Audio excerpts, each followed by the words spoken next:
एक ज्ञान है खोखला ज्ञान। क्योंकि तुम कितने भी इंस्टाग्राम पे दोस्त बना लो, तुम कितने भी फेसबुक पे दोस्त बना लो, there is no replacement for mother's love. There is no replacement for जो सच्चा है, तुम उसको नहीं बदल सकते। और इसलिए हम भी सोचते हैं कि इतना सुख है, इतनी खुशी है, इतनी फैसिलिटीज हैं, लेकिन फिर भी बच्चे डिप्रेस क्यों हैं, फिर भी सुसाइड क्यों बढ़ रहे हैं? क्यों? क्योंकि हम खोखली चीजों के पीछे भाग रहे हैं। और वहां पे एक गुरु हमारे जीवन पे आता है जो कहता है अब बहुत अच्छी बात है, ये भेड़ चाल भी है जो मूल प्रकृति के हिसाब से चल रही है, जो कि बेस हमारे मूलाधार के हिसाब से चल रही है, लेकिन अगर तुम चाहो तुम्हें पशु भाव में जीवन जीने की जरूरत नहीं, तुम देव भाव तक पहुंच सकते हो। एक गुरु तत्व भी है जो इंसान के केवल लॉजिक माइंड को ताकत नहीं देता, पर उसकी क्रिएटिविटी को भी ताकत देता है। क्यों? क्योंकि अब क्रिएटिविटी जगानी होगी अगर हमें रेलेवेंट होना है। माना पिछले 30 साल से हम लॉजिक ओरिएंटेड पढ़ाई कर रहे हैं, तर्क ओरिएंटेड पढ़ाई कर रहे हैं, लेकिन अगर तर्क में इंसान और मशीन को भिड़ा दोगे, मशीन जीत जाएगी। क्रिएटिविटी में तुम्हारा मुकाबला नहीं, अभी तो नहीं। और इसलिए इंसान को मशीन से मुकाबला नहीं करना, लेकिन इंसान को अपने भीतर की दिव्यता बढ़ानी है। हमारे भीतर एक ताकत है, भाव की ताकत। हमारे भीतर एक ताकत है, इमेजिनेशन की ताकत। हमारे भीतर एक क्रिएटिविटी है। हर बच्चे को वो लैटरल थिंकिंग अपने भीतर लानी होगी, और ये लैटरल थिंकिंग केवल और केवल साधना से आ सकती है। और अगर नहीं आएगी तो फिर वही व्यक्ति फंस जाएगा। मैं तुम्हें एक साधारण सा उदाहरण देता हूं। मैं अपनी धर्मपत्नी के साथ था, पीछे उसके चल रहा था, सब्जी खरीदने गया था। मेरी पत्नी आगे चल रही है, एक हाथ में बच्चा है, एक हाथ में सब्जी है। चल रहा हूं, हाथ में बच्चा है, एक हाथ में सब्जी है। साधारण सी बात है, थोड़ी देर बाद हाथ में दर्द होनी शुरू हो गई। सबके होती है, मेरे भी हो गई। हाथ में दर्द हुई, और जब हाथ में दर्द हुई तो कष्ट हुआ। जब कष्ट हुआ तो बेकार के विचार आने शुरू हो गए। सबसे पहला विचार, इतनी सब्जी क्यों खरीद रही है? दूसरा विचार, ये बच्चा पैदा ही क्यों किया मैंने?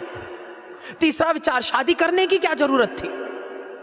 क्योंकि जब कष्ट होता है तो बेकार के विचार आते हैं। बोलो हाँ जी ना जी।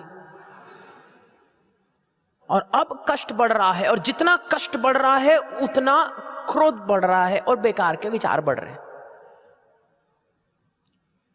और ये विचार सच्चे नहीं, क्योंकि मैं अपने पुत्र से बहुत प्रेम करता हूं, बहुत ज्यादा। पर अभी मेरे को मेरा कष्ट प्रेरणा दे रहा है असुर बनने के लिए। मैं अपनी पत्नी से बहुत प्रेम करता हूं, लेकिन अभी पीड़ा प्रेरित कर रही है लड़ने के लिए। मुझे गोभी भी बहुत पसंद है, गोभी के बिना मैं जी नहीं सकता, लेकिन अभी मुझे वो गोभी भी बहुत गलत लग रही है। क्यों? क्योंकि हाथों में दर्द हो रही है, लैक्टिक एसिड बढ़ गया, और मैं पीड़ा में चल रहा हूं, और सोच रहा हूं, और सोच रहा हूं, और सोच रहा हूं, और सोच रहा हूं। और फिर भीतर से आवाज आई, छोड़ दे बेटा, बस छोड़ दो, थोड़े समय के लिए छोड़ दो। मैंने एक कोना ढूंढा।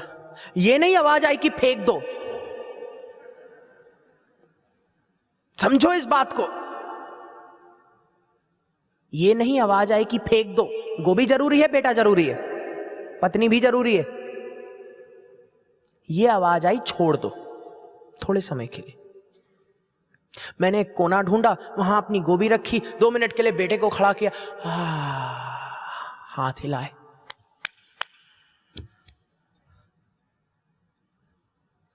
हाथ तैयार हो गए। रिफ्रेश हो गया और फिर आधे घंटे के लिए ताकत और मिल गई कि 1 किलोमीटर और अपनी गोभी और बच्चे लेके चल पड़ूंगा अपनी पत्नी के पीछे पीछे। समझो इसको, मैं तुम्हें कुछ भी फेंकने को नहीं कह रहा, लेकिन समय समय पे छोड़ना जरूर। साधना क्या है? साधना फेंकने की पद्धति नहीं है। साधना वो पद्धति है कि तुम भी बच्चे लेके घूम रहे हो। फर्क सिर्फ इतना, तुम्हारे बच्चे, तुम्हारे विचार। घर गए, तुम्हारी अम्मा तुम्हारे सर पे तांडव कर रही है, शर्मा जी के बेटे को देख कहां से कहां पहुंच गया। उसी समय एक बच्चा विरासत में मिल गया तुम्हें।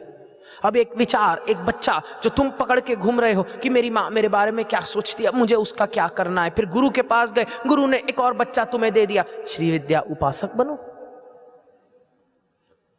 दुर्गा माँ के इतने हाथ नहीं जितने तुम्हारे हाथ हैं, और जितने बच्चे, मानसिक बच्चे तुम ले लेके चल रहे हो।